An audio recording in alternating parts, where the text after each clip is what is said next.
Bonjour et bienvenue depuis la Web TV de la rencontre des entrepreneurs Samatch avec notre premier invité, France Charrier. Bonjour. Bonjour, enchanté. On est ravis de vous accueillir. On va enchaîner les interviews tout au long de cette journée importante. D'abord, une première question à vous. Donc, vous êtes avocate associée à présidente de l'association DataRing. On va expliquer ce que c'est et puis vous allez prendre la parole pour une masterclass sur le thème intelligence artificielle, droit et dialogue social, partager la valeur en toute responsabilité. Un mot déjà pour que vous nous disiez ce que représente cette journée pour vous. Pour moi, c'est une journée importante puisqu'on va essayer de réfléchir comment ne pas subir l'efficacité algorithmique, mais choisir le sens, c'est-à-dire bâtir un avenir en commun avec notre capital humain, c'est-à-dire nos équipes qui travaillent l'IA avec beaucoup souvent de shadow AI, c'est-à-dire l'IA clandestine dont je vais parler tout à l'heure, mais qui ont aussi une approche très intéressante parce que c'est créatif. Et comment nous, employeurs, ou nous, organisations, allons-nous gérer, gouverner cette déferlante IA, ces usages clandestins ou non déclarés, tous ces usages pour retrouver du sens, mais aussi de la productivité. Donc comment on organise le travail à l'aune de l'intelligence artificielle, à l'aune des nouveaux usages, à l'aune de la transformation du travail également. Donc comment je vais retrouver de l'efficacité, du sens, conserver mes équipes et puis démocratiser l'IA avant qu'elle ne démoralise le travail. Bon, alors, voilà. Un mot déjà sur l'association DataRing que vous présidez. Alors, l'association DataRing, quelle est votre mission ? C'est une association qui est reconnue d'intérêt général. Nous travaillons sur les libertés et culture numérique depuis 2017. Elle a été fondée avec un conseiller d'État.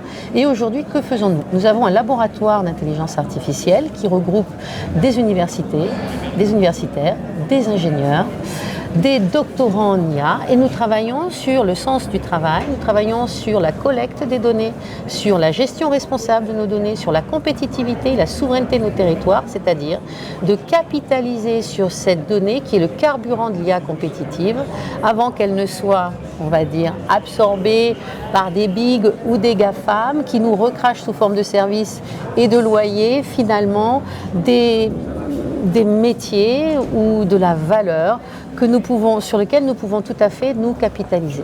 Alors quand vous dites IA, droit, dialogue social, partager la valeur en toute responsabilité, avant de partager la valeur, déjà est-ce qu'il y a égalité dans l'accès à l'IA ? Non, il n'y a pas une égalité dans l'accès à l'IA et le droit justement va gérer ces rapports de force. Il y a toujours une asymétrie dans les usages. Vous avez les bigs, vous avez aujourd'hui une guerre à la puissance de calcul. Je dis souvent que la guerre des données n'aura pas lieu parce qu'elle est déjà terminée. Aujourd'hui, dans cette guerre à la puissance de calcul, on a 2 gros opérateurs, voire 3, qui se partagent le marché.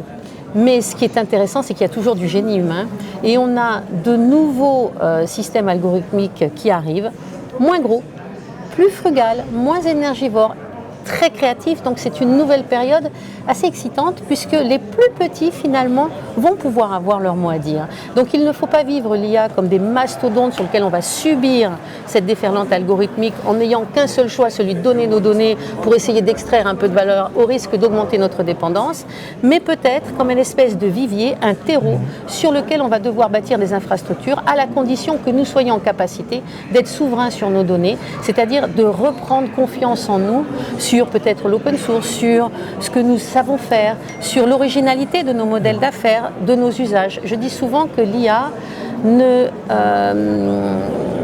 va pas tout résoudre. C'est le langage des probables. Je parle de l'IA générative. Et alors, pour revenir à cette souveraineté sur nos données, est-ce que la bataille est perdue ou pas alors ? Non, la bataille n'est jamais... J'ai envie de vous dire... La bataille n'est jamais perdue, il faut toujours une volonté, un homme, un chemin.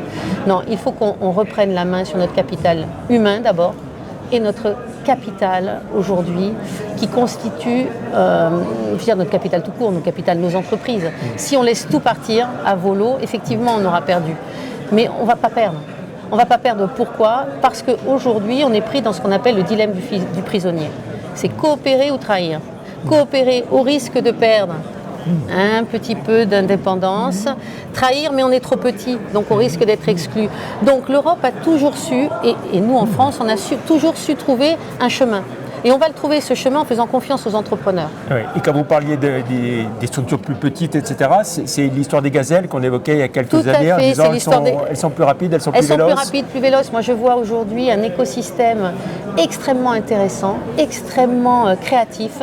Je vois des petits modèles de langage. Il n'y a pas une semaine sans qu'on découvre un nouvel usage un nouveau système algorithmique.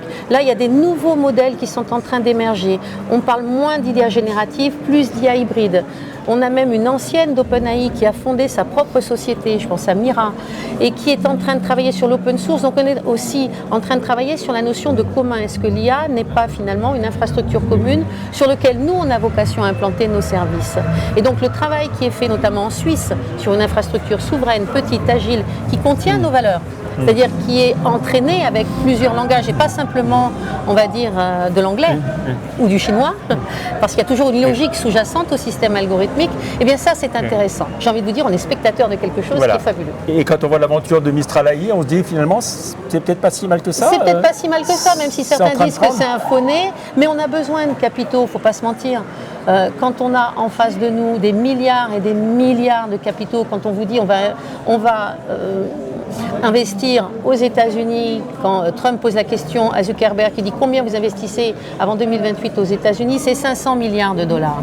Donc effectivement, il faut savoir où on est. Effectivement, on est un nain par rapport à ces géants, mais nous sommes des nains créatifs et le chemin trouvera toujours, enfin l'intelligence. C'est 500 millions en ce moment. Oui, non, on parle, on raisonne en termes de milliards. Mais la valorisation, oui. La valorisation, mais ce qui est intéressant dans OpenAI, c'est l'open source. Ce qui est intéressant dans OpenAI, c'est que finalement, ils n'ont pas opté pour la trahison dans le dilemme du prisonnier. Ils ont opté pour la collaboration, et ça, c'est intelligent.